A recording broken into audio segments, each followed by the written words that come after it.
Boa noite. Ela foi encarregada de coordenar a unificação dos programas sociais que estavam espalhados por vários ministérios. Especialista em programas de distribuição de renda, coordena agora o principal programa do governo Lula na área social.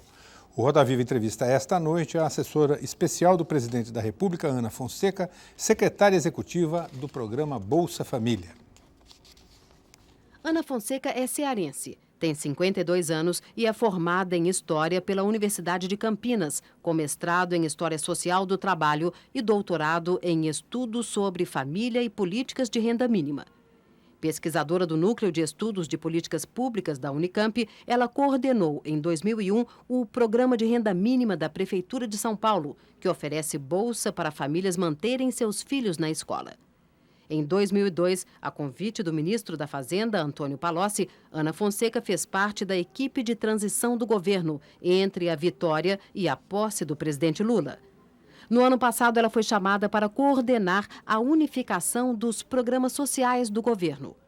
Com o nome de Bolsa Família, o programa unificado foi anunciado pelo presidente Lula em outubro a 27 governadores. O Bolsa Família reuniu os 4 programas sociais que estavam nas áreas dos Ministérios de Segurança Alimentar e da Assistência e Promoção Social: Bolsa Escola, Bolsa Alimentação, Vale Gás e Cartão Alimentação. O Bolsa Família repassa, em média, R$ 75,00 mensais a famílias com renda per capita entre R$ 50 e R$ 100 por mês. Lançado em outubro de 2003, atendeu até dezembro a 3.600.000 famílias. Pretende chegar a 11 milhões de famílias até 2006. O programa procura atender um número maior de pessoas carentes, principalmente nas regiões metropolitanas, onde os problemas de moradia, emprego e custo de vida são mais dramáticos. Pessoas que não conseguem atingir renda acima de meio salário mínimo e que, por isso, não saem da condição de dependentes sociais. Para entrevistar a secretária executiva do programa Bolsa Família, nós convidamos Márcio Moreira Alves, colunista do jornal o Globo; Mônica Teixeira, editora de Ciência e Tecnologia da TV Cultura; Sueli Caldas, diretora da sucursal do Rio e colunista do jornal O Estado de São Paulo; Gilberto de Menstein, integrante do Conselho Editorial do jornal Folha de São Paulo, autor de livros educacionais e criador da ONG Escola Aprendiz; Paulo Moreira Leite, diretor de redação do jornal Diário de São Paulo; e Simone Coelho, diretora do Instituto de Desenvolvimento Educacional, Cultural e de Ação Comunitária, IDECA. O Roda Viva é transmitido em rede nacional, pela rede pública de televisão, para todos os estados brasileiros e também para Brasília. Se você quiser participar deste programa, pode fazer a sua pergunta, a sua crítica, a sua sugestão pelo nosso telefone, que é o 0 Operadora 11 252 6525. Temos também o fax, que é o 0 Operadora 11 3874 3454, ou o endereço eletrônico do Roda Viva, que é rodaviva@tvcultura.com.br. Boa noite, Ana. Boa noite, Marcon. Queria começar com uma provocação. Parece que o Bolsa Família está andando mais depressa do que o Fome Zero. Foi criado em outubro e agora já tem 3.600.000 pessoas sendo atendidas no país inteiro. O Fome Zero não chegou a isso. Qual que é a diferença? A diferença é que o Fome Zero não é o cartão alimentação. Na verdade, reparando os números, o Bolsa Família atendeu no mês de dezembro 3.615.596 famílias, o que dá em torno de 14 milhões de pessoas. Então, a provocação, eu não vou entrar nela, porque o Fome Zero é muito mais do que o cartão alimentação. O cartão alimentação do Fome Zero era pensado como algo emergencial e o Fome Zero tem pelo menos 15 programas mais estruturantes, digamos assim, as cisternas, os bancos de semente, banco de alimentos, microcrédito. O Fome Zero é muito mais do que o cartão alimentação. Quer dizer que demora mais para implantar?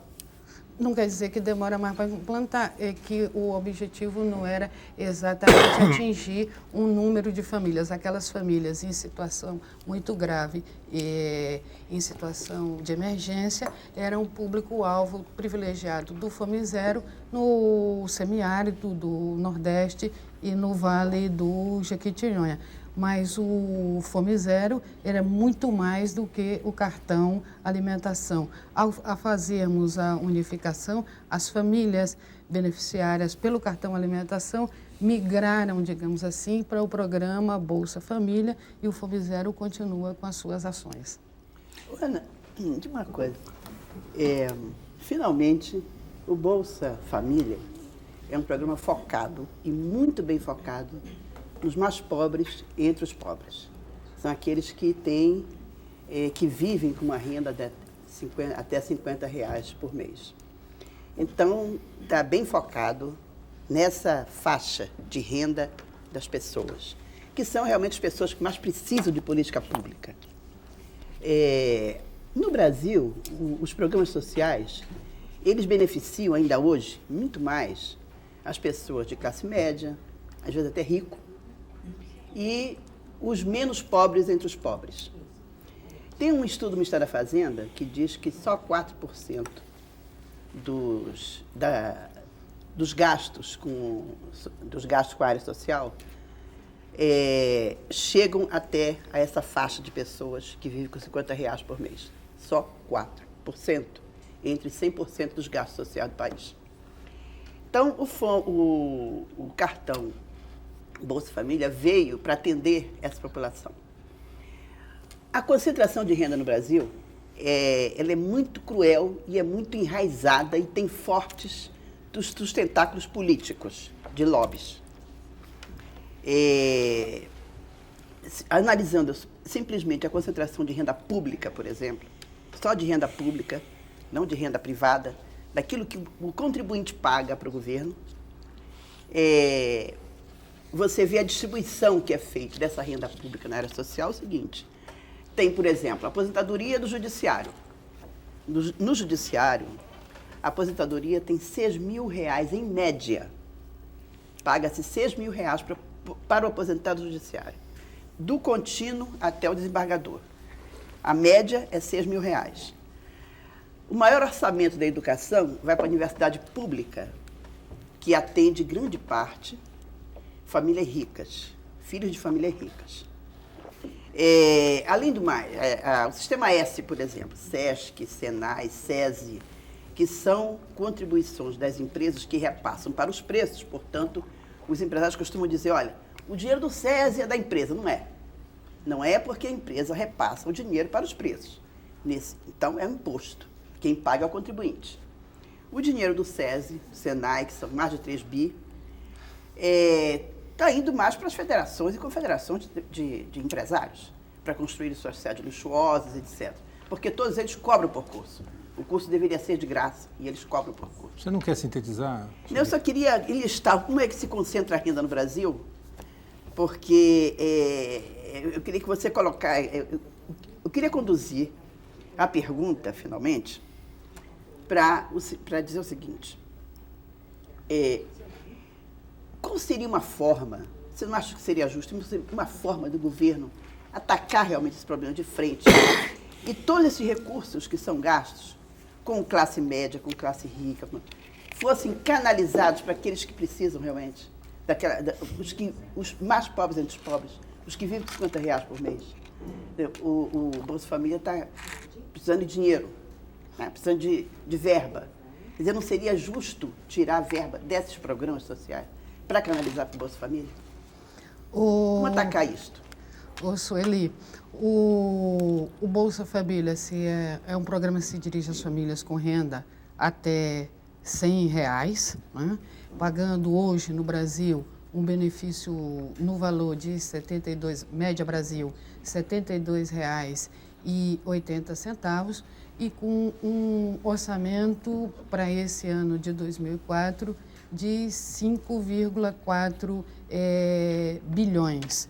Se em termos comparativos observarmos o orçamento, por exemplo, do Ministério da Assistência, o benefício de prestação continuada, garantido pela Lei Orgânica da Assistência Social, aquela transferência no valor de um salário mínimo para as pessoas de 65 mais anos e para as pessoas portadoras de necessidades especiais que não podem prover seu próprio sustento nem de tê-lo garantido por suas famílias, aí vão mais 8 a 10 bilhões de reais nesse programa. O gasto social é vultuoso no Brasil. Quanto à questão da universidade, eu sou uma originária da universidade pública, do grupo escolar da cidade onde eu nasci, em Fortaleza, Grupo Antônio Salles, da escola estadual onde estudei, da Universidade de Campinas, e um bom investimento foi feito nesses termos. Eu acho que a universidade deve ser pública e gratuita, porque essas pessoas que estão na universidade, elas também financiaram, através das contribuições, o serviço público, o setor público, né? É justo que também frequentem as universidades e tenham direito a... Não estou propondo, Ana, que se cobre pela universidade pública, não. Eu acho que deve ser continuar pública. Eu só acho que poderia cobrar, via imposto de renda, os filhos de famílias mais ricas. Ana, o pai podia pagar no imposto de renda. Ana, bem objetivamente, é evidente a importância de políticas compensatórias de redistribuição de renda. Agora, o que eu queria saber bem sinteticamente, quer dizer, o programa Bolsa Família vai para além de uma mera redistribuição de renda, mera não, importante, mas ou terá no seu bojo programas de geração de renda, de fazer com que o cidadão saia dessa situação de penúria objetivamente? Simone, o que tem de particular no programa Bolsa Família, quer dizer, o Brasil já vem de uma longa história de transferência de renda. Aliás, em 13 de novembro de 1995, sentada aqui nessa cadeira, com você sentada aqui, aí esteve o prefeito de Campinas, José Roberto Magalhães Teixeira, numa coisa muito comovedora. Naquele ano, ele morre no ano seguinte, em 96, ele morre 3 meses depois. Tem uma coisa importante acontecendo aqui, neste programa. Estava você, estava Roberto Godoy, naquele momento do Estadão. Eu lembro porque eu assisti o programa, acho que o Brasil inteiro assistiu aquele programa com o Zé Roberto. E estava o Suplicy também aqui nessa... Só vamos esclarecer, o Roberto Magalhães Teixeira, que era, na época, prefeito de Campinas e do PSDB. Campinas, que implantou lá no município um programa de garantia de renda mínima. Era muito curioso, porque em abril de 91, o senador Suplicy no Senado propondo um programa de renda mínima, aprovado em dezembro daquele ano. Zé Roberto Magalhães Teixeira realizando o programa em Campinas, nosso querido Grama, morreu 3 meses depois de vir aqui, 29 de fevereiro, num ano bissexto como é esse, novamente, são essas as coincidências da vida. E naquele momento, no Brasil, tínhamos o programa de Campinas e o programa do Distrito Federal naquele mês, porque no mês de dezembro, o programa de Ribeirão Preto, com o hoje ministro Antônio Palocci. Aquele programa é uma grande novidade no campo das políticas públicas no Brasil. Por quê? Porque ele pretende, na verdade, transferir a renda com condicionalidade de colocar a criança na escola, porque a educação pública e gratuita está assegurada desde a Constituição dos anos 30, né? Sim. Qual é a coisa difícil? É fazer a prega funda entre a lei e a possibilidade do exercício da lei. E Zé Roberto em Campinas e Cristóvão lá no Distrito Federal o fazem, e o Brasil inteiro começa a discutir, a fazer Jundiaí, Piracicaba, Salvador com a Lídice da Mata, está acontecendo isso em todo o Brasil. E é, na verdade, um meio para acesso a políticas universais como saúde, como educação. E o governo federal vem depois, né? Você vê que a lei que autoriza o Poder Executivo a repassar recursos aos municípios que implantarem programa de renda mínima é de 97, 98, final de 98, começo de 99, começa a ser implantado e depois vai dar origem ao que a gente conheceu como Bolsa... Só posso dizer uma coisa antes de perder isso? Eu não sei se foi exatamente o que a Simone perguntou, mas é a coisa que mais me provoca. Até que ponto, Ana, falando sinceramente, não se cria uma dependência dessa verba sem que se consiga a autonomia do indivíduo? Isso. Então, essa... porque está se dando, está se dando, está se dando. Em que momento você fala, bem, não se tá, o Bolsa Família não é para ser ad eterno, é para ser um momento, uma alavancagem. Sinceramente, hoje, falando de uma situação de crise econômica, de recessão, ou de baixo crescimento, ou de subemprego, você está tranquila que esse dinheiro está realmente indo para a autonomia das pessoas? Você está segura disso hoje? Eu fiz uma longa digressão para falar disso, mas também para dizer uma coisa. Olha, tem uma história aqui atrás do Bolsa Família, uma história do Brasil, uma história de municipalidades. Naquele momento, os objetivos eram exclusivamente esses, de garantir acesso a políticas universais, e que a ideia de portas de saída, de rota de saída, não estava muito presente ainda nesse formato desses programas. O que tem de inovador no programa Bolsa Família é, na verdade, a possibilidade de constituição, Gilberto, das portas de saída. Porque quando você diz que alguém é o titular do benefício, ele o é em nome da sua família, porque ele tem crianças e adolescentes. Muito bem. Mas se você não tomar todo o grupo familiar como alvo de outras políticas e programas, tá certo? A possibilidade de sair, de se independentizar, de sair autonomamente do programa é muito remota. Então, no programa Bolsa Família, nós estamos conjugando transferência de renda com condicionalidades, ou seja, com obrigação de frequência à escola, rede de saúde e tal, e com acesso privilegiado a programas e políticas complementares no sentido da constituição de portas de saída, de rota de saída do programa. Por exemplo?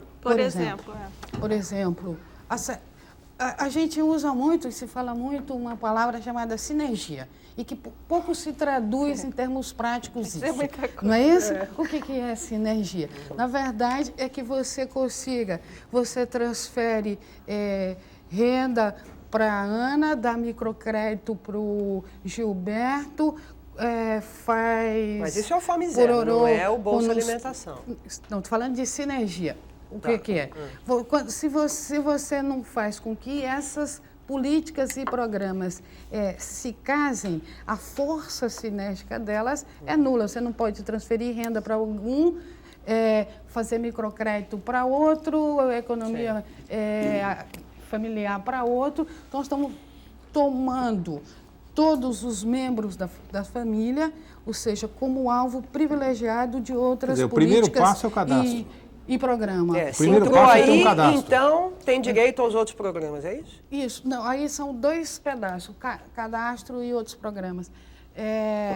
Sobre o cadastro, muito se falou do cadastro, da qualidade do cadastro. O cadastro foi uma coisa muito importante. O cadastro único dos programas sociais do governo federal, que é de 24 de julho de 2001, é um instrumento muito importante de identificação das famílias.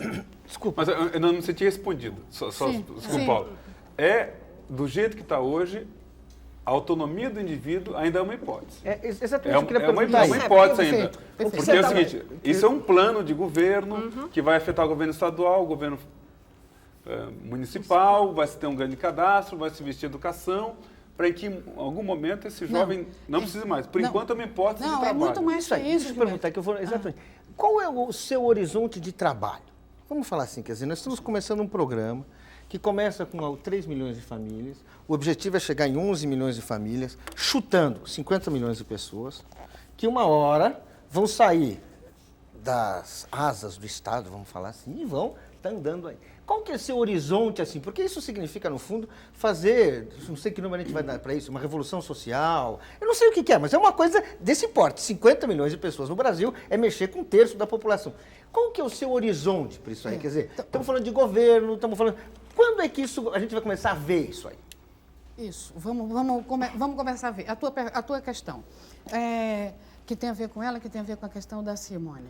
Por exemplo, o que nós temos feito? Toda essa discussão com estados e municípios, com os estados que têm programas próprios de transferência de renda, nós estamos pactuando, nós já temos 5 estados em condição hoje de assinar um termo de adesão, estamos compatibilizando as nossas bases de dados, porque isso é muito complicado no federalismo, que ele assuma uma forma cooperativa, né? Que a União não faça, o governo federal faz um pedaço, o Estado faz outro pedaço, o município faz outro pedaço.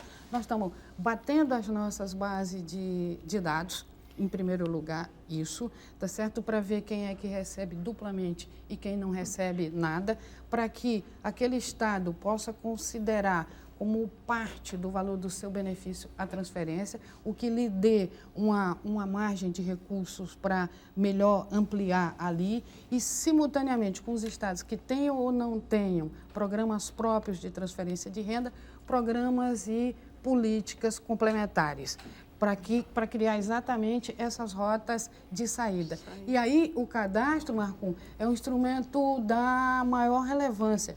Por quê? Porque ele permite fazer o planejamento das políticas, é uma ferramenta de gestão e de planejamento de políticas públicas, olhando esse grupo familiar, quais são as políticas do plano local que podem ser implementadas no sentido da criação dessas rotas de saída. Será que vocês estão focando certo? Eu digo isso porque eu sou um repórter que gosta de ver as coisas. Porque eu não acredito nem em governo, nem em político. Eu vou ver, o que me contam, eu vou checar. Eu fui a Cauã. E a Cauã eu encontrei a representante da igreja no programa Fome Zero. E ela me disse, eu estou sendo obrigada a fazer 1, 2, às vezes 3 reuniões por semana com as comunidades para saber o que é que elas querem. E não precisava fazer nenhuma reunião, porque todas me dizem a mesma coisa. Nós queremos água e queremos luz.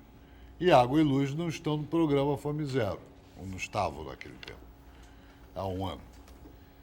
Você e a doutora Zilda Ardos se queixa da exagerada e bestialógica burocracia que existe. Como, por exemplo, a tentativa de obrigar a quem recebe um vale alimentação de comprar na feira e exigir nota fiscal, quando nem o feirante, nem o comprador muitas vezes sabe ler e escrever. E por aí afora, quer dizer, será que está sendo focado nessas coisas básicas? Essa de Acauã, por exemplo, querem luz e água, elementar, pô. Estão dando luz e água? Não é, assim, ouvindo um pouco a senhora falar, falando assim, vamos catalogar, vamos fazer o cadastro, quando é que a gente vai entrar para agir? Quando é que a gente... não é meio triste a gente estar precisando ainda saber qual é o problema? Saber qual é a dimensão das pessoas que a gente precisa atingir? Saber quem são as pessoas? Sabe, quer dizer, não é uma situação meio triste? Quer dizer, chega-se ao governo, entra-se, vem-se com plano, fala, daqui a pouco, daqui a um ano, talvez a gente saiba para quem a gente vai... Muito pelo contrário, Moreira Leite. Nós sabemos a quem atingir. E o que eu estou dizendo é que o cadastro é um instrumento importante para isso. Por quê? Até o ano passado, até 2002, o cadastro era como um sigilo bancário. O município não tinha acesso ao cadastro. Ele não era uma ferramenta do planejamento e da gestão. E em 24 de abril do ano passado, há uma prorrogação do contrato do cadastro. Hoje o cadastro é acessível, tem retorno do cadastro ao município. Se o município quiser fazer a seguinte gramática, me diga quem são as pessoas aqui residentes de 15 ou mais anos de escolaridade, cuja mais anos de idade, 15 ou mais anos de idade, cuja escolaridade seja igual ou inferior à 4ª série do ensino fundamental. Ele tem isso e ele pode... Isso existia e não era acessível? Isso não tinha retorno ao município. O município mandava, eu posso dizer isso com todas as letras, porque gestora do programa de renda mínima da Prefeitura de São Paulo, e tenho orgulho de dizer que a Prefeitura de São Paulo fez, começando com o governador ainda o Mário Covas, tá certo? Depois com o Geraldo Alckmin, mais o governo federal, juntamos o renda mínima do município com o Renda Cidadã e com o Bolsa Escola do governo federal, porque entendíamos que eram todas famílias pobres, o programa tinha o mesmo público-alvo e que nós não íamos dispersar recursos públicos. Como dizia o sábio Bezerra da Silva, ao cobrar uma fatura numa gravadora, disse, ia para um, ia uma para outro, ia para outro, ao final ele disse... Mas são 2 bolsos, mas é tudo da mesma causa. A mesma causa é o recurso público. E o recurso público, nós aqui, e isso foi possível fazer. Mas naquela, fechado parênteses, aquela condição aqui, gestora do programa em São Paulo, tínhamos uma cota, 79 mil famílias. E não tínhamos retorno daquelas famílias que tínhamos mandado. O seu retorno não sabia qual o efeito? Não tinha visibilidade, eu não lia dentro o cadastro, eu não sabia isso que hoje podemos... Você não sabia quais 79 mil famílias? Não, sim, sabia, eu não podia ler o cadastro, Mônica, eu quero dizer... Você não podia saber cruzar lá com o dado do INEP, do Instituto... Olha, na verdade, o cadastro, para mim, é bastante clara a importância dele, do ponto de vista de planejamento estratégico dos municípios e estados.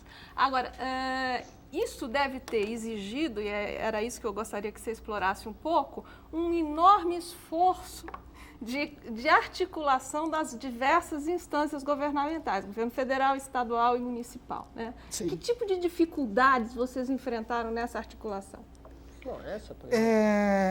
O que tem de dificuldade? Vocês lembram quando foi suspenso o lançamento do Bolsa Família, né? Acho que a Sueli ou o Gilberto escreveram sobre isso. Um dos dois escreveu, mais ou menos 21 de setembro do ano passado, escreveram sobre isso, que foi suspenso. O que é que acontece ali quando foi suspenso o lançamento do programa? O presidente disse, muito bem, e aí o que é que vocês conversaram com os estados e os municípios? Deu mais um tempo que culmina na reunião do 30 de setembro na Granja do Torto. O que é difícil? E é difícil porque o Estado tem o seu próprio cadastro, o município tem seu próprio cadastro, o governo federal tem seu próprio cadastro. Como é que faz com que esses sistemas e essas bases de dados possam conversar, tá certo?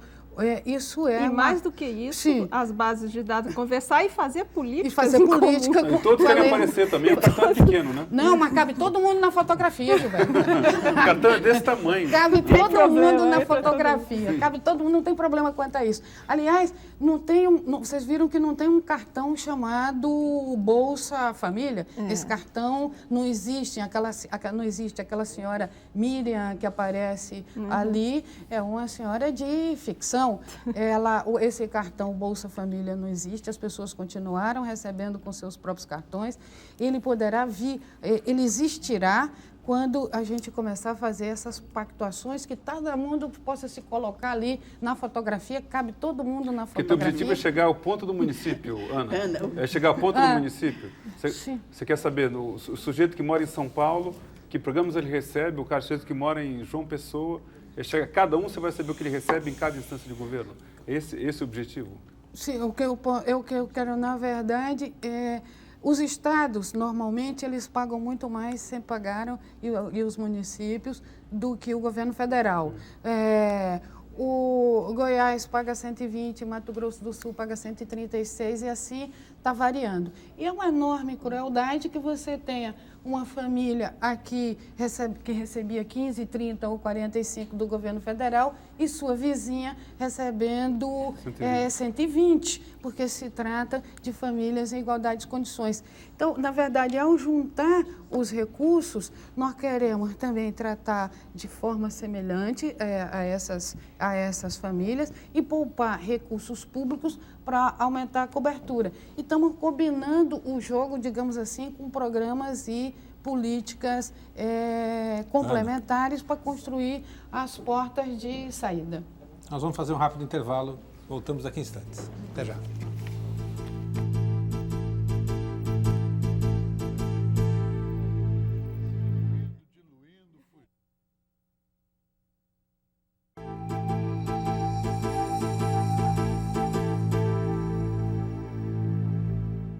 Estamos de volta com Roda Viva, esta noite entrevistando a secretária executiva do programa Bolsa Família, Ana Fonseca. Para você participar do programa, o telefone é o 0, operadora 11 2526525. Nosso fax é o 3874-3454 aqui de São Paulo também. E o endereço eletrônico do programa é rodaviva@tvcultura.com.br. Entre as perguntas de telespectadores, eu selecionei 2 perguntas que são de diversos telespectadores e vou mencioná-las aqui. Mauro Silva, presidente do Grêmio Ser Sudeste, diz o seguinte: o governo federal anuncia que irá vincular os programas sociais a uma contrapartida do planejamento familiar. Que tipo de planejamento familiar e como será avaliada essa contrapartida? Na mesma direção, Ronaldo Espíndola, do Itaim, aqui de São Paulo, médico, pergunta o que a senhora acha da ideia da ex-senadora Emília Fernandes de atrelar esse programa de assistência ao controle da natalidade. Ana Regina Reis, médica de Jundiaí, diz... Ela, na verdade, faz uma observação, na visão dela, exigir contrapartidas como vacinação e controle da natalidade ao recebimento do Bolsa Família significa uma passagem de uma atitude que não quer ser paternalista para uma posição patronalista do governo. Como é que ficam os direitos das pessoas? Não é dever do Estado prover o bem-estar social? E, finalmente, Nilza Vitorino, de Ourinho, São Paulo, diz o seguinte, ou observa o seguinte, da visão dela: junto com esse programa, não deveria ter também uma orientação sobre o controle da natalidade? Essa é a primeira pergunta, depois eu vou fazer o controle, essa polêmica que apareceu sobre planejamento familiar, ora na versão controle da natalidade, ora na versão planejamento familiar. O programa Bolsa Família não fará controle da natalidade. Nós entendemos que os direitos, a sexualidade e os direitos reprodutivos são direitos dos indivíduos e não do Estado a determinar que um ou outro tenha que ter X ou Y criança. O que nós entendemos é que é importante oferecer informação sobre contracepção e também sobre concepção, porque quantas são as pessoas que querem ter crianças e não podem tê-las e não têm suporte ou recursos para concepção. Então, concepção e contracepção como direito de cidadania, não estamos falando e não falaremos jamais em controle da natalidade. Aliás, o Brasil assinou todos os documentos das conferências internacionais, a Conferência de Cairo, a Conferência de 94, e não é condição do programa Bolsa Família obrigar as famílias a fazerem controle de natalidade. Acho que essa é uma discussão completamente superada e não está no horizonte do programa. Mas por que não está? Ao cadastro? Por que não poderia estar algum tipo de aconselhamento, de apoio, que a mulher pobre tivesse menos filho? Por que não poderia estar como parte de uma contrapartida num nível pelo menos educacional, como tinha na Bolsa Alimentação, que exigia a mulher fazer exame pré-natal, amamentação? Por que não pode estar? Não, Gilberto, uma coisa é... Mas as mulheres hoje no Brasil têm muitos filhos? Não. Pois é. Não, as mulheres pobres têm muitos filhos. Você sai nos anos 60, da década de 60, para 6,28 crianças por mulher. Você tem hoje no Brasil uma média de 2,30 e alguma coisa, mas estamos falando de média, né? Uma cabeça no freezer e outra no forno. Isso é a média, o maior número de filhos está, em geral, associado à educação e renda, são duas variáveis importantes. Educada, não é isso? Com algumas diferenças regionais, e mesmo pelo mesmo grau de escolaridade e renda, tem algumas diferenças regionais. Mas eu interrompi. Gilberto, sim, o que as pessoas devem ter são as informações sobre se planejar, sobre concepção, sobre contracepção. Essas informações, sim, na rede de saúde, na rede de educação, mas não condição do programa que a pessoa não tenha um filho. Tu imagina, entrou no programa, minha senhora, a senhora não pode mais ficar grávida. Não, eu só queria mudar um pouquinho de assunto, já que você diz que o Bolsa Família não é voltado mesmo para controlar a natalidade, é por aí mesmo. Agora, eu queria voltar ao cadastro, porque o cadastro, no programa de transferência de renda, num país como o Brasil, que tem essa dimensão toda do Brasil, com diferenças regionais, etc., com a complexidade que tem o Brasil, o cadastro é fundamental. É fundamental. E agora, eu vejo o seguinte, como o cadastro, se ele é bem feito, ele não tem manipulação política. Ou seja, os políticos, o prefeito, o deputado, o vereador, não sei o quê, não se aproveitam daquele programa social. Se o cadastro é mal feito e pode virar um programa social de benefício aos políticos. Então, eu te pergunto o seguinte, o grande teste do cadastro vai ser feito agora, que o Bolsa Família vai sair do interior e vem para os grandes centros urbanos. Vai acontecer agora em 2004, não é isso? Sim. Então, nos grandes centros, no interior, é mais fácil você identificar os pobres. Aquelas pessoas que vivem com 50, 100 reais por mês. No grande centro urbano, isso é muito mais difícil, é muito disperso. Então, quais são os cuidados que o Bolsa Família vai tomar para que o cadastro nos grandes centros urbanos seja um cadastro bem feito, que focalize realmente aqueles que precisam e que não sejam manipulados, o programa não seja manipulado por políticos? Certo. Sueli, toda essa discussão sobre o cadastro estava bichado, o cadastro era mau e tal, tem que pensar, em primeiro lugar, que o cadastro era realizado por cotas. Como eu disse há pouco, cota de 79 mil ali, outro tanto ali, ele não era universal, né?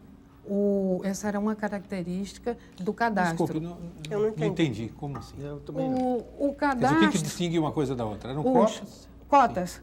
Se eu faço um programa por cotas, você só manda 70 mil nomes. Claro, e tantas coisas. Ele limita o universo de pesquisa. E aí chega o jornalista lá e diz, fulano de tal, é tão pobre quanto e não está no cadastro. E o município pode te responder, sim senhor, meu senhor, mas eu tinha apenas... Desculpe, isso significa que haverá pessoas no cadastro que estarão cadastradas e não estarão recebendo o Bolsa Família. Não, o que eu estou dizendo porque do senão cadastro, dos problemas ditos a respeito do cadastro, era isso. A pergunta é a seguinte, se você não vai trabalhar mais com cota, se o governo não vai trabalhar mais com cota, significa que ele vai cadastrar todo mundo, mesmo que nem todo mundo receba o Bolsa Família? Sim. Sim. Perfeito, o cadastro é universal, não o cadastro de beneficiário. E como que faz o cadastro? Como é que faz assim? É o IBGE? No cadastro, vocês cruzaram vários indicadores, né? Que vai para além da renda. Sim, sim. Isso que eu ia responder, Simone, para a questão da Sueli. Como é que eu posso observar, está pensando isso dos grandes centros urbanos? Os grandes centros urbanos têm vantagens e desvantagens, porque tem muitos programas próprios de transferência de renda, Belo Horizonte tem, Porto Alegre tem, a região metropolitana de São Paulo tem, parte do Rio tem. Então, e tem muita tecnologia e recursos humanos, não é um grande entrave em termos comparativos. como é possível observar incongruências do cadastro. Quando você observa a renda ali declarada versus as condições de habitação, versus o consumo, você pode ter cruzamentos e fazer visitas domiciliares, fazer monitoramento, porque não basta cadastrar e pagar, tem que monitorar para saber se está chegando aonde devia chegar. Isso é uma questão que me preocupa, Ana. Desculpe. Que tipo de indicadores vocês vão construir para monitorar e avaliar a implementação do Bolsa Família? Nós estamos... duas coisas sobre isso, Simone, que nós estamos fazendo. E agora, estou dando essa notícia que não saiu ainda aqui. Nós vamos fazer agora, em fevereiro, um grande seminário em Brasília com prefeituras e estados para discutir o cadastro e os programas próprios de transferência de renda e para discutirmos melhores experiências. Assim como no 20 de novembro último, fizemos uma discussão com especialistas que se queriam, que não se queriam, com muitos especialistas para discutir outros indicadores para a pobreza que não fosse exclusivamente a renda. Nós estamos fazendo um piloto de monitoramento agora, no final de fevereiro, para construir esses indicadores de monitoramento que eles ainda não estão construídos. Eu queria... Posso fazer? Eu queria perguntar o seguinte, eu queria entender um pouco do que você está falando e do que a gente observa a respeito de qual é, afinal, a concepção dessas políticas que o governo federal quer botar em andamento, tá certo? Quer implementar. Eu queria entender por que o governo federal criou ou recriou o Leve Leite e por que ele encerrou o projeto Alvorada, que era um projeto focado em municípios com baixo IDH. O Leve Leite, nós não criamos o Leve Leite. Foi recriado, foi isso? Não, Mônica. O que tem no Ministério Extraordinário da Segurança Alimentar, tem um programa de leite na região no Nordeste e no Norte de Minas Gerais, cuja produção de leite é menor do que a média, com ênfase, compra de leite para incentivar pequenos produtores, basicamente e fortemente de leite de cabra. Então não é um programa que visa a nutrição. Não é o ticket do leite, não. Mas não visa a nutrição das pessoas. Visa, sim. Então, assim como se compra, tem compras de milho, diferente do compra de programa alimentos, do ex-presidente José com com o objetivo de incentivar aquela produção daqueles pequenos produtores nessa região. O resultado disso vai para a rede de proteção social, não é uma recriação do programa do leite. Tá bom, isso é uma coisa. Peraí. E o projeto Alvorada? E o projeto Alvorada? Que vocês deixaram, o governo do PT deixou morrer. Que era um projeto que estava sendo conduzido, aliás, pela Presidência da República, por uma pessoa que está em uma posição semelhante à sua, o Vilmar Faria, né? O querido Vilmar foi meu professor. Então, qual era a crítica do PT a um programa como o Alvorada?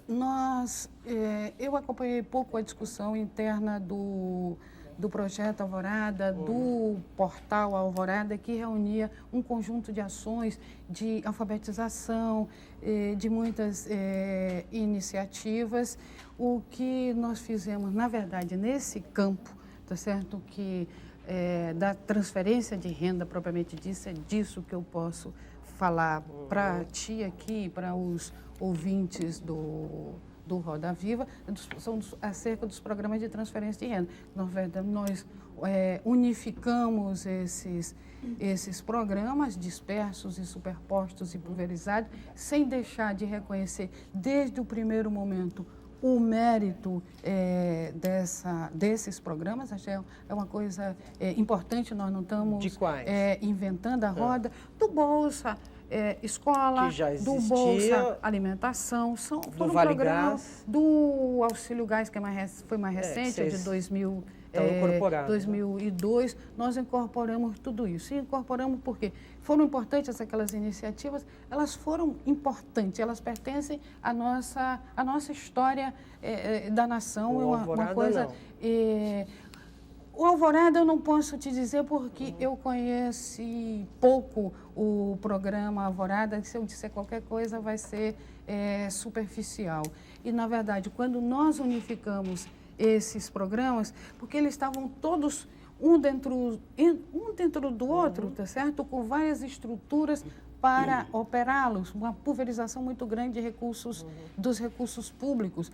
E uma coisa muito sedimentada do ponto de vista, recortada do que é uma família. Então, para o Bolsa Escola, era 7 a 15 anos. Aí vinha para o Bolsa Alimentação, 0 a 6 anos. Mas era toda a mesma família. Então, acontecia que o cadastrador passava lá e te cadastrava, depois passava o do Bolsa Alimentação e te cadastravam outra vez, e a tua vizinha... Ana, nenhuma... Desculpa te interromper, eu sou um colunista político. Vou te fazer uma pergunta política.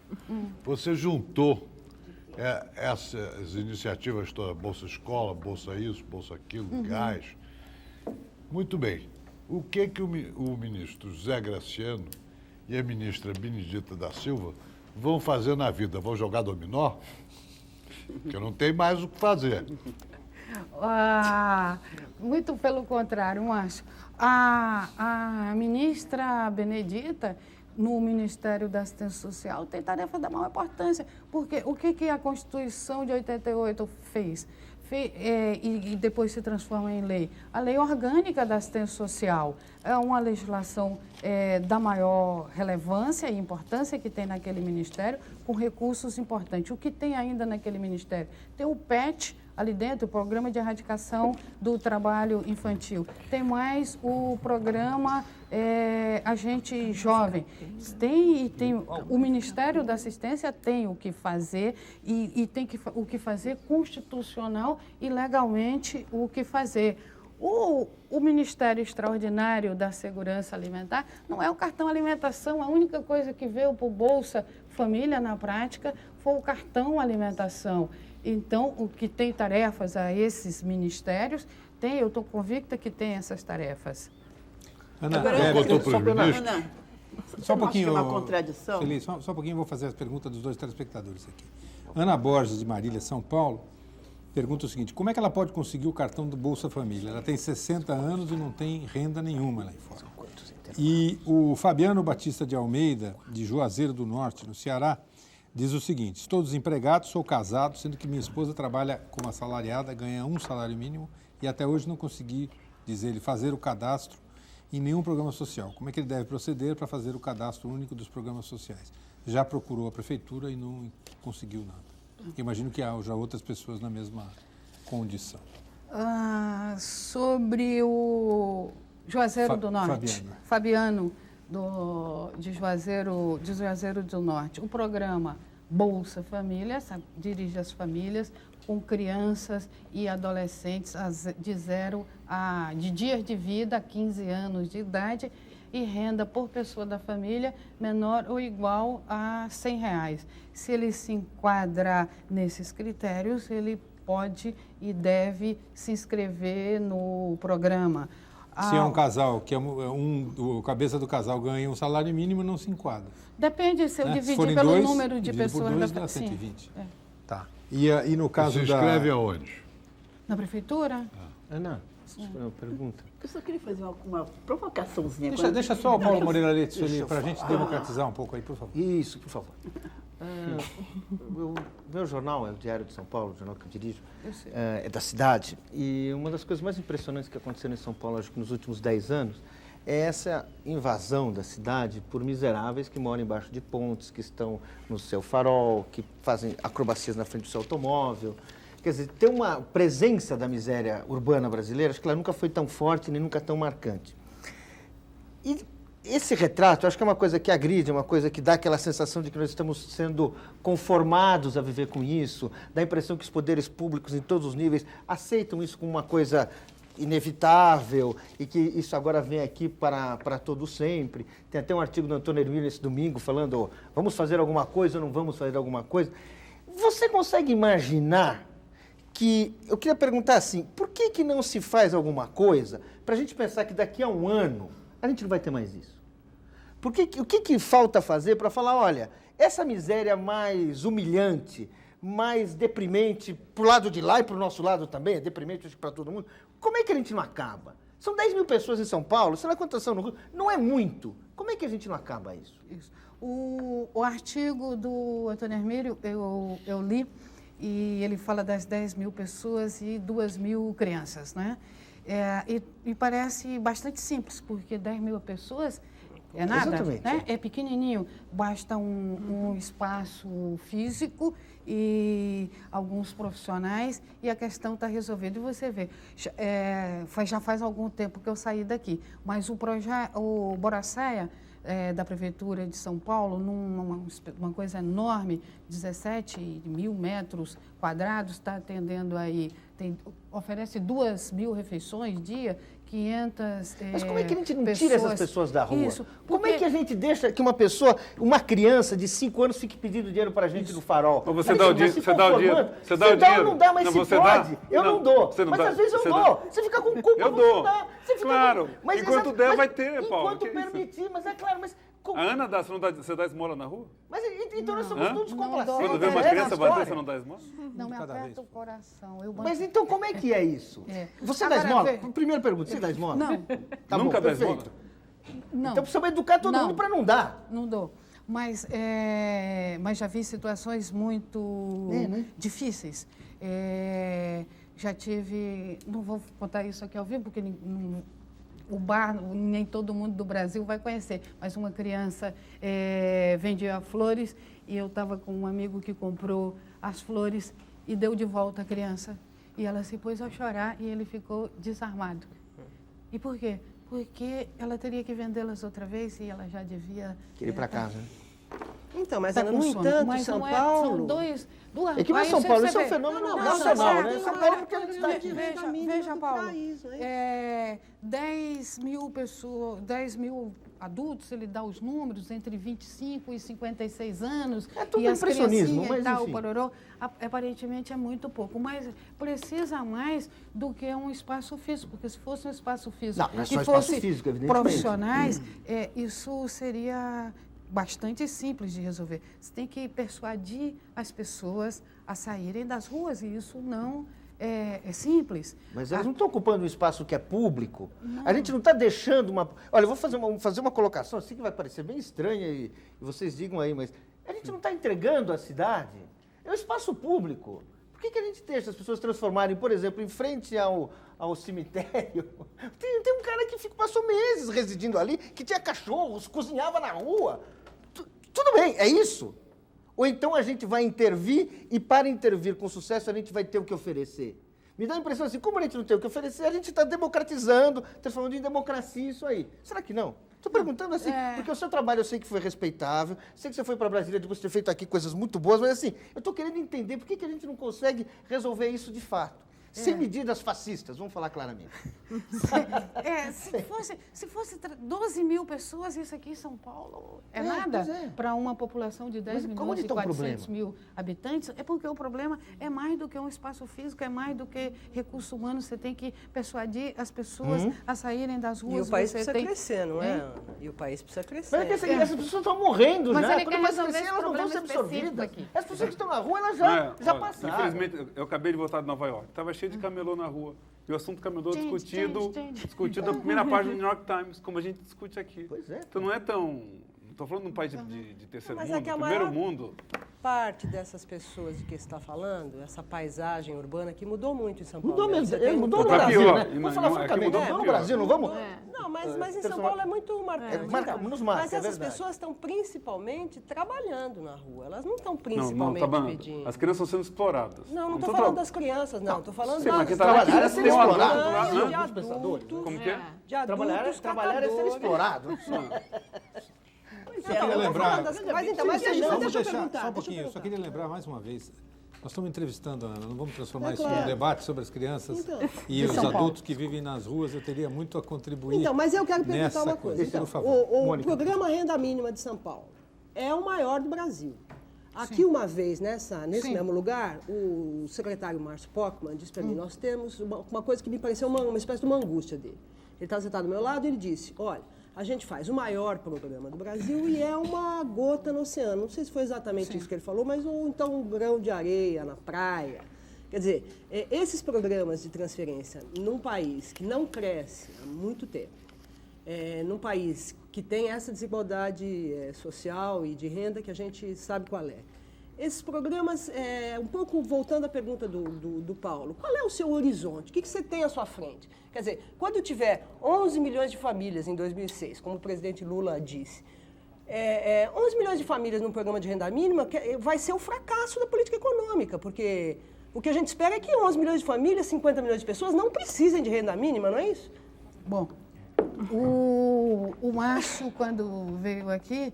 Ele não estava no seu... Eu sei que estava aqui, ele estava aqui de entrevistador. Eu não sei com quem a gente estava entrevistando, não lembro. Claro, porque quando se atende, o município de São Paulo atendia mais de 100 mil famílias, pagando um valor elevado de benefício médio, tinha chegado em 50 dos seus 96 distritos administrativos. Agora, Mônica, dá para pensar os programas de transferência de renda desde várias óticas. Por exemplo, quanto custa, se a gente pensar em custo, uma criança que repete e ocorre a evasão escolar? Tá certo? É um super investimento. Eu não sou contra gastar o dinheiro, eu acho que até tem que gastar mais. Não é isso que super investimento. Se eu pensar a renda como um direito de cidadania, que é outra compreensão que possa ter. Tudo bem, mas as pessoas permanecem na miséria, é isso que eu estou dizendo. Isso é que eu fico chocada. Agora, melhorou e muito, alivia e muito, no plano imediato, alivia e muito as condições de penúria e privação das famílias. No plano dos municípios, é muito impressionante o impacto que tem. Se eu pensar o seguinte, em média, Brasil, hoje, o Bolsa Família representa, em média, 18% do fundo de participação dos municípios. Representa 26% das transferências do Fundef. Representa 10% do total das transferências constitucionais. Isso é recurso circulando no plano local com efeitos multiplicadores. O presidente Lula ganhou a eleição, começou a ganhar a eleição, quando o comercial de televisão, antes ainda de começar a campanha política, feito pela agência Duda Mendonça, apresentava uma criança pedindo esmola, uma família vivendo embaixo de uma ponte, e ao final de todos aqueles comerciais aparecia um petista, um ator atuando como petista, dizendo o seguinte: se você é daqueles que se sensibiliza um pouco com essa imagem, você pode até não saber, mas no fundo, você é um pouco PT. E foram um pouco PT que ganharam a eleição para o presidente Lula, porque só com o PT ele não ganharia. Eu tenho a impressão, não sei se eu estou errado, que nenhum desses um pouco PT imaginou que a ação social do governo Lula fosse conjugar os programas de transferência de renda do governo Fernando Henrique e organizar melhor o que estava sendo feito. Imaginava-se algum tipo de modificação mais radical, no sentido correto da palavra radical, em busca da raiz. Alguma coisa que fosse mais efetiva. E é nesse sentido que vários telespectadores aqui levantam questões como a que eu vou citar agora, que eu acho que ilustram isso aqui. O Sérgio Botelho, por exemplo, diz que esse programa não vai resolver o problema das famílias carentes, vai afundar ainda mais a situação. Ou o Vitor Aleixo, que é publicitário de Amparo, São Paulo, diz: até que ponto esse programa serve para resolver os problemas de acesso a uma vida digna aos cidadãos de baixa renda? Você não acha que no futuro o governo pode repassar mais e mais recursos e o problema da renda e do acesso das pessoas a uma vida melhor pode não ter sido resolvido? Não é só paliativo? Não é só paliativo. Eu estou convencida de que foi importante ter feito a unificação dos programas, que nós jamais iríamos fazer uma política de terra arrasada, agora vamos inventar tudo o que já está feito, vamos reconhecer tudo o que está feito e como vamos dar um passo adiante, porque se tratou exatamente disso, foi isso o que fizemos. Se a gente pegar de 2003 a 2006, só com a unificação, e eu não acho que esse seja algo o mais importante, a racionalização. Vai se economizar 4,5 milhões. Vamos economizar 400 milhões de reais, isso não é pouco, tá certo? Do que estamos fazendo. Triplicamos o valor do benefício, tá certo? Fizemos algo que é difícil fazer, que o espírito da cooperação no federalismo prevaleça sobre o espírito da competição. Então, devem estar engajados no combate à fome, à desigualdade e à pobreza. Acho que não foi pouco. E acho que aqueles... Mas como é que dá o passo adiante? Nós estamos dando o passo adiante com os programas e as políticas complementares, criando rotas de saída a esses componentes dos grupos familiares. É disso que se trata. E o impacto desse programa no plano local, eu acabei de dizer esses números, não é insignificante, pelo contrário, é muito elevado os efeitos multiplicadores desse programa. Acho que vamos precisar de tempo e para dizer, veja o que aconteceu aqui ao se colocar 400 milhões todos os meses nessa economia. Efeitos dinamizadores, com certeza, certamente ocorrerão. Ana, então, por que então, Ana? Por que então? Uma rota de saída. A partir de agora, o Bolsa Família está sendo implementado, está sendo fortalecido e vai se focar também rotas de saída, como você denomina, do Bolsa Família.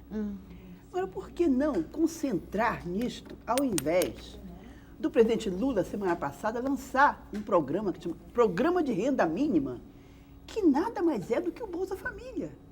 Só por quê? Porque o parlamento aprovou? Porque o senador Suplicy vai agradecer ao Lula? Por que lançar esse programa? Eu não entendi. Ninguém entendeu. Então, mas é igual a renda mínima do Suplicy e o Bolsa Família, esse conjunto de programas? É a mesma coisa? E parece que o programa do Eduardo Suplicy é universal, não é isso? Isso. Sim, mas você não tem dinheiro para isso. Isso.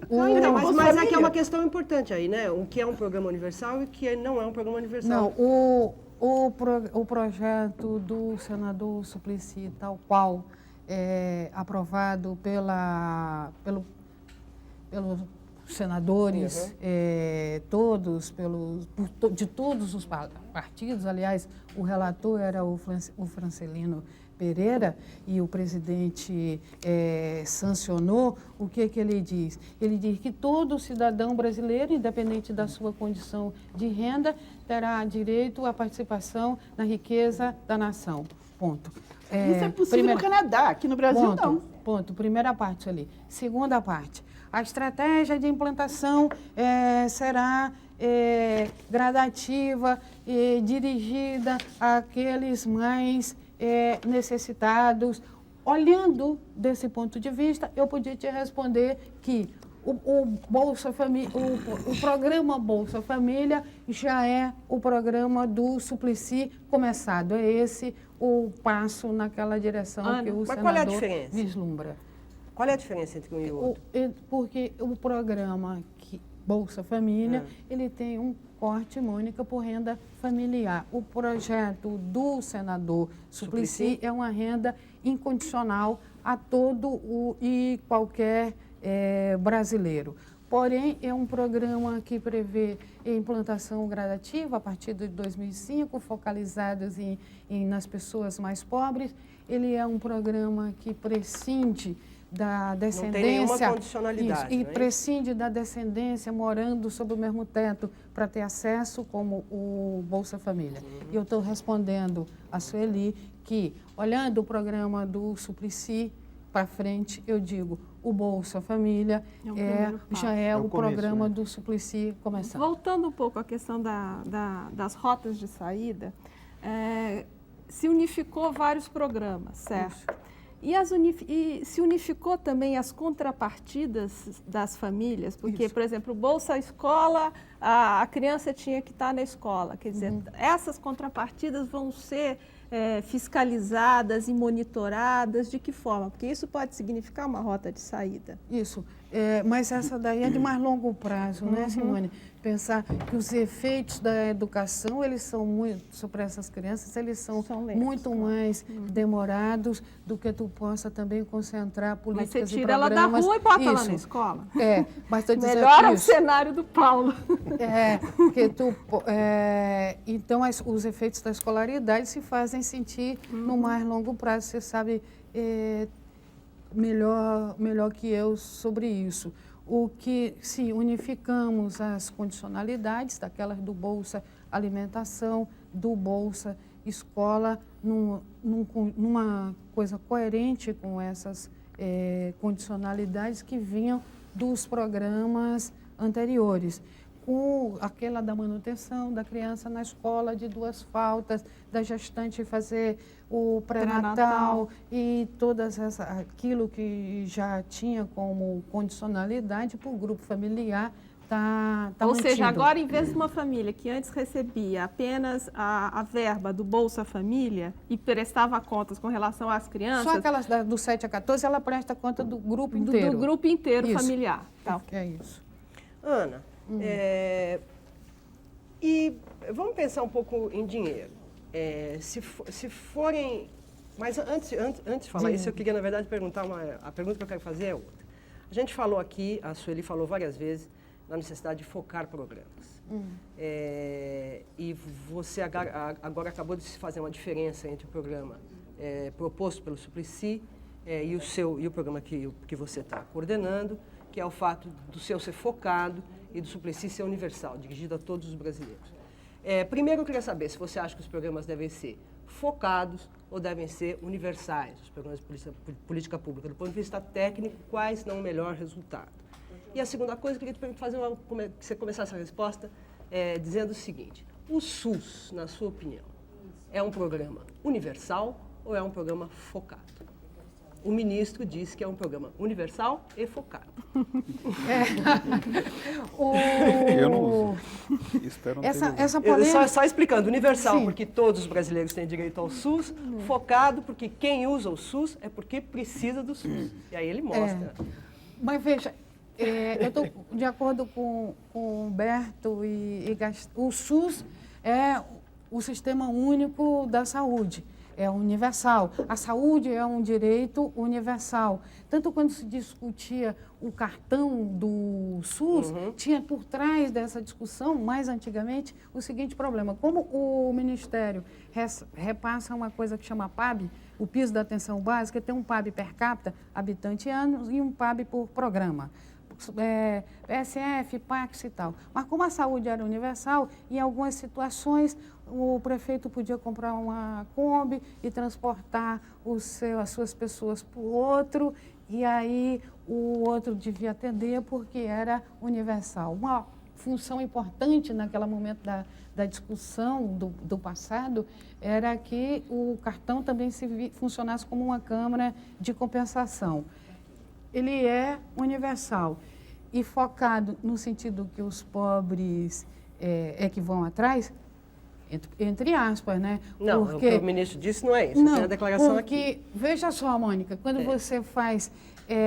Não, ele diz, focado porque quando a pessoa de classe média procura o SUS para fazer o transplante, é porque ele não pode, esta pessoa que tem direito ao programa porque ele é universal, ela não pode pagar esse transplante porque ela não tem meio de pagar o transplante. Era disso que eu ia te dizer. Quer dizer, a conta, você faz o seguro saúde privado, o modelo seguro, você contribui e você vai cobrar o seu serviço, tá certo? E muitas vezes o teu seguro saúde não cobre e tu vai para o SUS para fazer. E inversamente, ninguém ressarce o SUS em relação ao povo que paga modelo seguro, porque devia ser Mas você prefere ressarcido. programas universais ou focados? Você acha que são melhores para os brasileiros, para o país onde você vive hoje?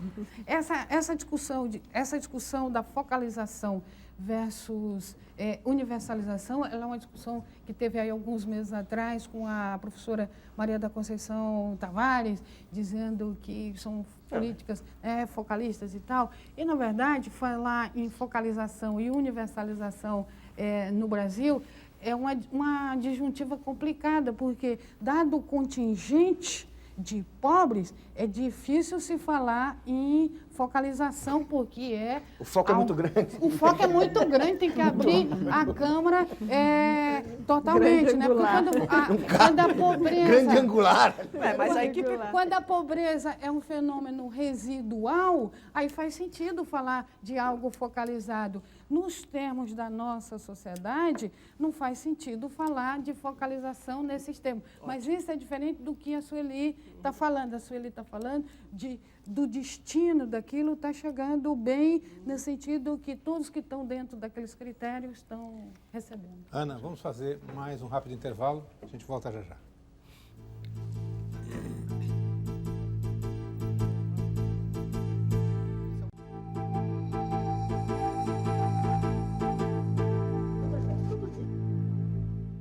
Estamos de volta com Roda Viva, entrevistando esta noite a secretária executiva do programa Bolsa Família, Ana Fonseca.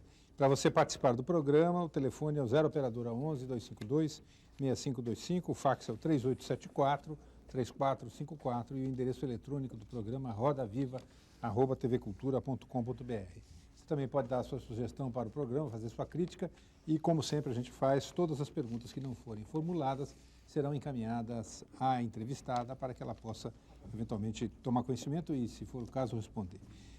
Duas perguntas aqui, mais ou menos na mesma direção. Vanessa Souza, de Porto Alegre, no Rio Grande do Sul, diz o seguinte: como pensar em programas de inclusão quando se tem uma grande impossibilidade de criação de emprego? Como é que as pessoas vão se, ela usa um neologismo aqui, empoderar e entrar no mercado que não existe? Há programa de transferência de renda com criação de empregos ou o trabalho perdeu a sua centralidade? E Nereide Mosolino, professora, que manda a sua pergunta pela internet também, não diz de onde ela está escrevendo, diz o seguinte: para minimizar o problema social, diz ela, acredito apenas no ensinar a pescar e não em dar o peixe. Pergunto, o que é que o programa está fazendo para ensinar a pescar? Quer dizer, tem emprego? Não. O que é que eu queria dizer sobre isso? Não. O que é que eu quero dizer sobre ensinar a pescar e não dar o peixe?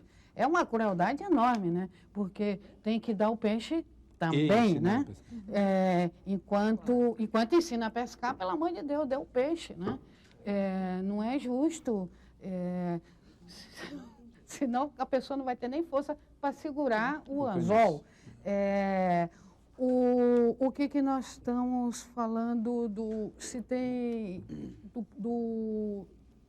do empoderamento do qual ela fala aí.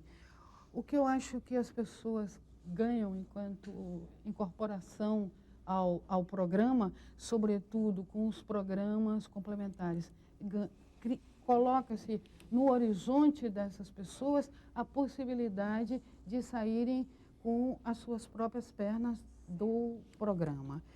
Claro que o Brasil, país, precisa crescer, né? E precisa crescer gerando emprego, crescimento com geração de emprego, mas nós já crescemos a taxas muito importantes e nem por isso reduzimos as nossas desigualdades. Mas o programa Bolsa Família não é um programa de empregabilidade, de qualificação nesse sentido da empregabilidade. Sim, desejamos fazer capacitação, qualificação para colocar no horizonte das famílias essa possibilidade, mas isso não é tão imediato quanto faz sugerir. Quer dizer, se a gente estivesse num navio, isso era uma espécie de boia salva-vida. Tá certo. É isso? Né? O programa Bolsa Família é jogar uma boia salva-vida para o sujeito não morrer afogado. Não, é Depois mais do que vamos isso, discutir. né, Marco? É muito mais do que isso.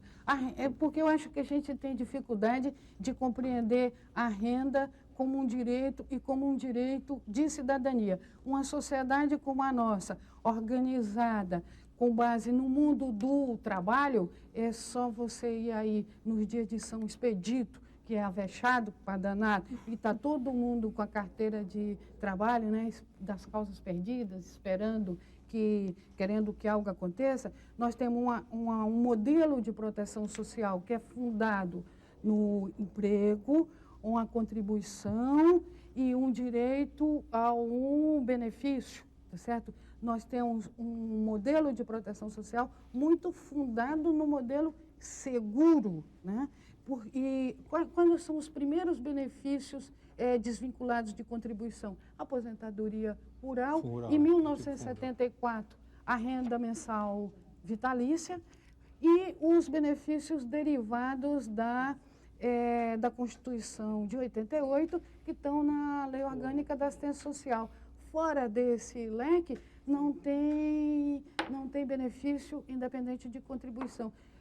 Isso é um passo, os programas de transferência de renda são um passo adiante em relação a essa concepção mais estreita de nisso aí de ensinar a pescar, não havia uma ideia do microcrédito ir atrás, quer dizer, vir em seguida?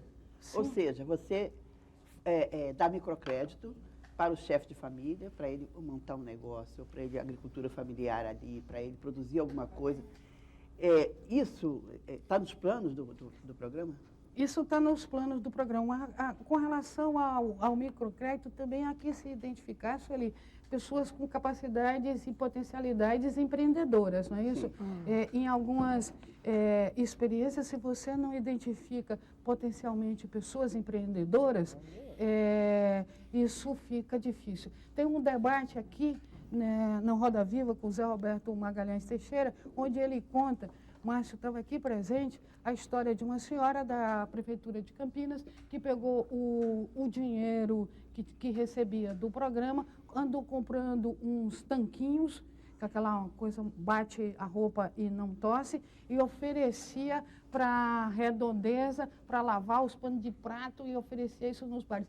Isso é uma pessoa com mentalidade extraordinariamente empreendedora. Sim, é necessário o acesso ao microcrédito para aquelas pessoas com potencialidade empreendedoras para que seu negócio vá adiante. Isso vem, digamos, nesse pacote daqueles programas e políticas chamados complementares. Mas para isso, o que é que tu precisa? Voltamos ao tema do cadastro. Quem é o perfil desses grupos familiares no plano do município e a oferta de políticas e programas que tem no plano local. Isso vai ser necessariamente descentralizado. Necessariamente descentralizado, gestão compartilhada, governo federal, estados e municípios. E o dinheiro não sai do Bolsa Família, o dinheiro sai de outros setores que não, para o microcrédito, por exemplo, não é. Sim, você tem linha de microcrédito na Caixa Econômica Federal, no Banco do Brasil, você tem iniciativas próprias. Tivemos recentemente no Banco do Bolsa Nordeste, que é o maior programa do Brasil. O Banco do Nordeste do Brasil, quando eu tive recentemente no Ceará, tive com o presidente do BNB, que tem linha de crédito para essas populações. Então, você precisa olhar quais são as políticas e programas existentes no plano local, muitas vezes com recursos do governo federal, como essas coisas dos recursos do FAT.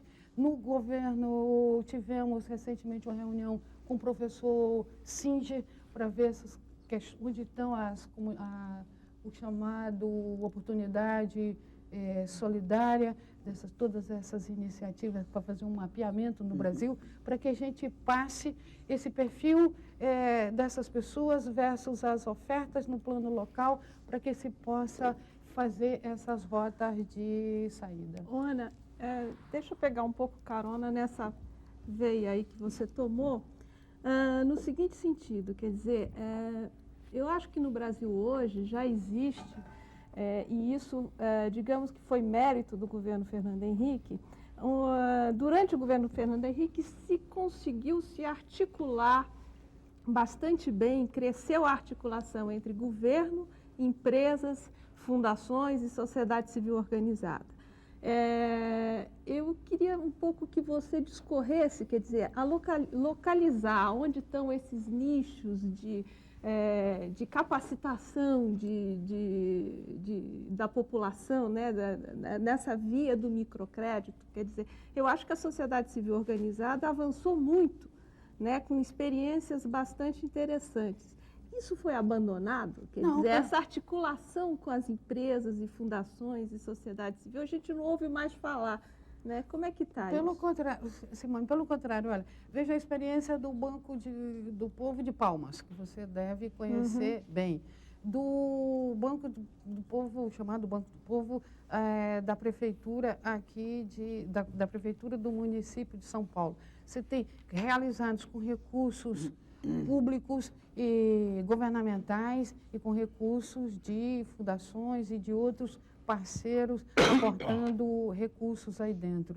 Essas iniciativas, elas continuam e são bem-vindas e são importantes de levarem adiante. Aqui o Gilberto sabe bem disso, porque o programa, o Bolsa Trabalho, né, vocês têm umas parcerias aí, que são jovens entre 16 e 20 anos de idade que recebem uma bolsa e recebem capacitação de uma rede vasta de organizações não governamentais que recebem para fazer o acompanhamento, para fazer a qualificação desses jovens. Essas iniciativas estão... Agora, Ana, só falando uma pergunta em cima disso.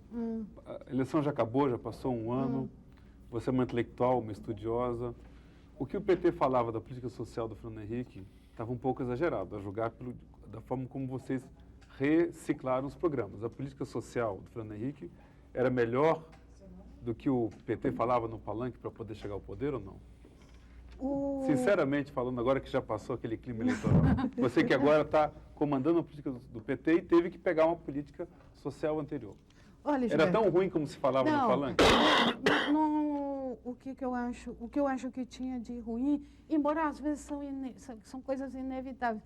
Às vezes você paga um preço elevado por pioneirismo, tá certo? O pioneirismo tem um preço, muitas vezes tem, os outros que vão depois, tem um mérito de quem fez antes. O que eu acho em relação aos programas de transferência de renda, que houve muita disputa, que o Bolsa Escola lá, o ministro Paulo Renato, não precisava ter feito também o Bolsa Alimentação, mas eu acho que isso pertence ao passado, eu não gosto de olhar pelo retrovisor, vou olhar para frente. Esses programas eram importantes, mas eles mantinham características antigas das políticas sociais. Eles não conseguiam, tinha pulverização, superposição, elevado custo administrativo, disputa mas hoje entre... Também tem, hoje também tem. O Bolsa Família não tem. Não tem, mas tem o governo de estado ainda tem uma política, as prefeituras não têm uma política. Se pegar, olhar de cima o gasto social, ainda tem muita pulverização e fragmentação. Sim, tem, mas o que é o esforço que estamos fazendo? Por exemplo, eu vim aqui conversar com a minha querida amiga, secretária do Desenvolvimento Social do Estado de São Paulo, Maria Helena Guimarães de Castro, porque tem um programa Renda Cidadã. No passado foi possível fazer junto o município e o Estado e a União, e acho que vamos continuar fazendo. Estamos fazendo com a Bahia, tá certo? Com o governo do Estado da Bahia, esse esforço de fazer com que o espírito da cooperação prevaleça na federação. Isso é uma coisa difícil, é uma cultura institucional arraigada, mas acho que estamos em franco progresso nesse campo. Ana, você acabou me dizendo, né? Se você achava tão ruim como se dizia, né? Acho que... Sinceramente, você acha... Não é... O que você quer dizer que eu não te disse? Porque vocês esculhambavam, que era o diabo, cearense, mas passou um tempinho em Minas. Que era horrível, tal, mas a verdade é que não era tão horrível assim como dizia. Eu sou cearense. Por que o João Paulo mandou tirar o vidro da Câmara dos Deputados? Claro, porque não tem mais petista para jogar dinheiro em cima dos deputados.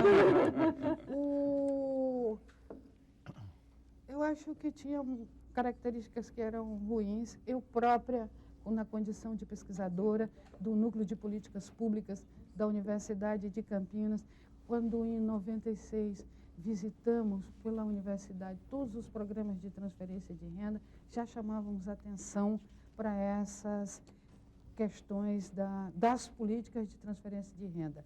Era ruim porque tinha superposição, porque tinha elevado o custo meio, tudo isso está mantido. Mas eu acho que não adianta, não é bom ficar acirrando ânimos nessas coisas. Eu acho que é importante, pelo menos, olhar pelo lado positivo. Foi um passo importante, demos um passo adiante e eu estou satisfeita pela experiência do Brasil estar indo nessa direção. Apesar do passo adiante, da satisfação, e nosso tempo está terminando, eu pedi uma resposta curta, e eu sei que poderia ser longa, às vezes eu tenho a impressão que a sua tarefa é mais ou menos a de esvaziar um oceano com um dedal. Não dá uma certa angústia diante da dimensão do problema e, de outro lado, certamente da quantidade de desejo que você deve ter de fazer as coisas nessa área, já que é essa área que você escolheu para ser a da sua atividade pública e profissional, não dá uma certa angústia, quer dizer, as dimensões do problema de um lado e das perspectivas de solução do outro? Olha, me dá um prazer muito grande fazer o que eu faço. Eu posso dizer a vocês que eu senti um prazer, uma emoção fortíssima com aquela história publicada no New York Times do Vandelso, que ia ao Mucuripe, onde eu passei a minha infância, ia às segundas-feiras lá comprar peixe, e que tinha a música do Fagner, das velas do Mucuripe. Vão sair para pescar e eu vou jogar as minhas mágoas nas águas fundas do mar. E eu vi aquele menino que ia jogar não as suas mágoas, mas naquele mar, jogar a rede para levar o arroz e o feijão para a sua família. E pensei, isso, e ver que ele vai passar de ano, ver que ele não precisa mais fazer aquilo. Eu senti que eu tive uma oportunidade extraordinária na vida de estar ajudando a fazer isso. Pode ser pequeno, mas para mim é grande. Aquela matéria me deixou completamente comovida. Se fosse para acontecer, só aquilo estava de bom tamanho. Assim como fosse para acontecer aquilo daquela senhora que falou da coragem de sorrir, que comprou tudo, pegou o dinheiro do programa e comprou... Primeiro dinheiro que ela recebeu. Primeiro dinheiro que ela recebeu e comprou uma dentadura porque ela tinha algo espetacular que ela precisava, que era a coragem de sorrir de novo. E aí a gente se dá conta que nós, os humanos, não vivemos só no mundo da natureza e da biologia. Não se trata apenas de fazer reposição das nossas necessidades, das nossas proteínas e das nossas calorias. Como diz os Titãs, a gente não quer só comida. A gente quer comida, diversão e arte. E como diz os Titãs, a gente tem fome de quê? Não é certo? E é tão grande do que nós temos fome, e é tão importante fazer isso, que já valeu, já está valendo. Muito obrigado pela sua entrevista, Ana. Como sempre, todas as perguntas que não foram respondidas serão encaminhadas para você. Obrigado aos nossos entrevistadores, a você que está em casa, e nós estaremos de volta na próxima segunda-feira com mais um Roda Viva. Uma ótima semana, até segunda. No livro